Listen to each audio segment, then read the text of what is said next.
In economics, a price system is a component of any economic system that uses prices expressed in any form of money for the valuation and distribution of goods and services and the factors of production. Except for possible remote and primitive communities, all modern societies use price systems to allocate resources, although price systems are not used exclusively for all resource allocation decisions. A price system may be either a fixed price system where prices are administered by a government body, or it may be a free price system where prices are left to float freely as determined by supply and demand uninhibited by regulations. A mixed price system involves a combination of both administered and unregulated prices.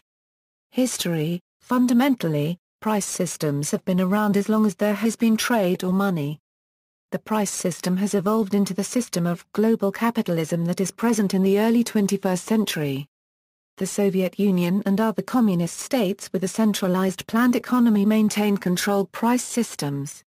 Whether the ruble or the dollar is used in the economic system, the criterion of a price system is the use of money as an arbiter and usual final arbiter of whether a thing is done or not.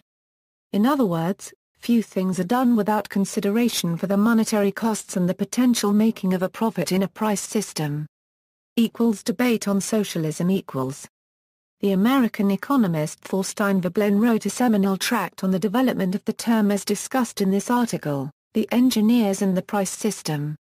Its Chapter 6, A Memorandum on a Practicable Soviet of Technicians, discusses the possibility of socialist revolution in the United States comparable to that then occurring in Russia. The original conception of socialism involved the substitution of money as a unit of calculation and monetary prices as a whole with calculation in kind, with business and financial decisions replaced by engineering and technical criteria for managing the economy.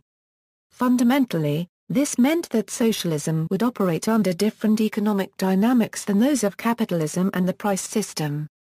In the 1930s, the economists Oskar Lange and Abba Lerner developed a comprehensive model of a socialist economy that utilized a price system and money for the allocation of capital goods.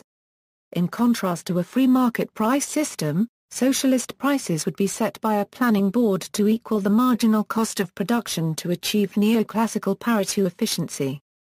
Because this model of socialism relied upon money and administered prices as opposed to non-monetary calculation in physical magnitudes, it was labeled market socialism.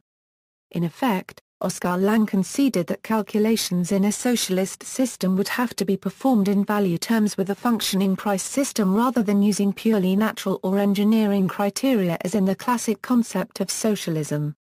Hayek on the price system.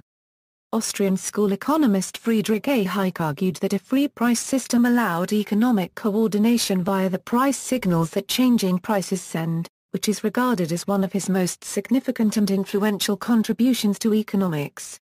From the use of knowledge in society. The price system is just one of those formations which man has learned to use after he had stumbled upon it without understanding it. Through it not only a division of labor but also a co-paragraph redinated utilization of resources based on an equally divided knowledge has become possible. The people who like to deride any suggestion that this may be so usually distort the argument by insinuating that it asserts that by some miracle just that sort of system has spontaneously grown up which is best suited to modern civilization. It is the other way round. Man has been able to develop that division of labor on which our civilization is based because he happened to stumble upon a method which made it possible. Had he not done so, he might still have developed some other, altogether different, type of civilization, something like the state of the termite ants, or some other altogether unimaginable type. Friedrich A. Hayek. See also. References